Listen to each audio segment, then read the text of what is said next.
Debra Tisler and her attorney, Timothy Sandefur, are in focus now. Debra, Timothy, thanks for being on. Debra, I want to come to you first. That's a lot of motivation to go after something like this. You FOIA'd this. I have to think there's more than one copy. How are they exactly demanding to have your copy back? That's the question. Since they sent them to me digitally, exactly what do they want me to return? And what did you find in these documents? Anything that you kind of thought, okay, this is evidence of, or anything surprising? There's a lot of information in them that is, that can be questioned.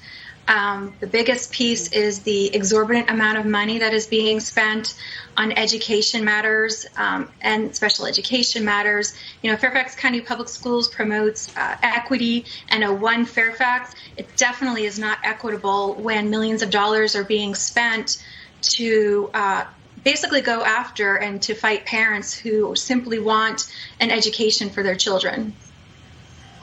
Well, and I'd have to think, Debra, that this wasn't your first attempt to get this information. I mean, most parents wouldn't say, okay, I'm going to Freedom of Information Act you. I'm going to go after you. Did you go to a school board meeting? I mean, what has your journey been like till now? Well, for both Callie and I, our journey has been long with Fairfax County Public Schools, regarding our own children and, trying to get answers.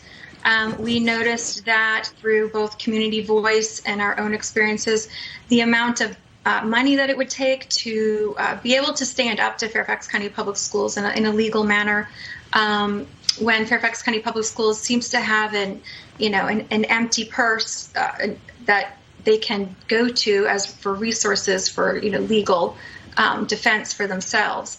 And that overreach is definitely creating an inequitable sense for all community members.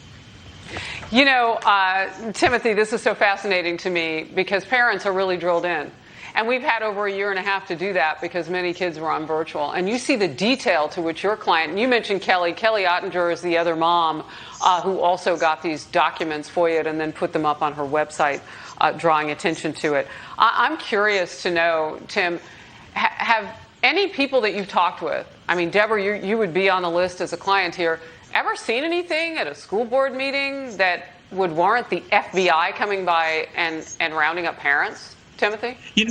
The FBI thing, I think, is really what's shameful is its vagueness. The reason for the letter's vagueness that the Attorney General issued is because although there have been some incidents of people who have gone too far and harassed school board members and so forth, by writing the letter that vaguely, it allows government officials to smear legitimate requests by parents as a form of, insurrection or something.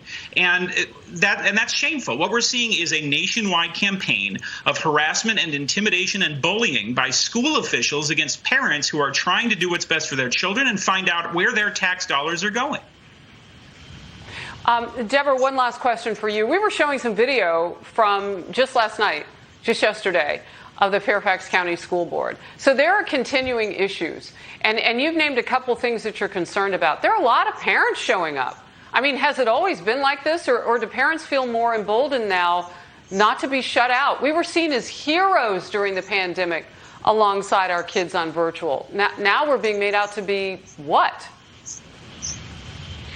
Exactly. Parents are waking up in the community. They're seeing that they're being tossed crumbs from a school system that, without even the CARES funds, has a budget of $3.4 billion. And they're not seeing that return in the education of their children. They're also seeing that, hey, I'm a taxpayer and I am now having to provide those services that should be provided by the school system.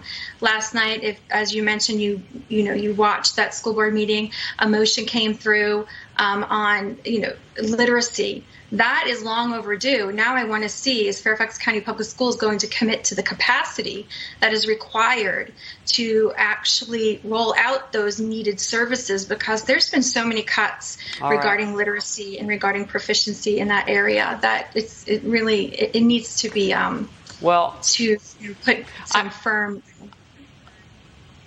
I have been saying it all along, and I really appreciate you being in focus. Debra Tisler and Timothy Sandefur from Fairfax, Virginia County School Board, you guys have kind of come out of what's happening now, and now you need defense, because if the FBI gets involved, it gets a bit crazy for people who just want to look out for our kids. Debra, Timothy, thank you.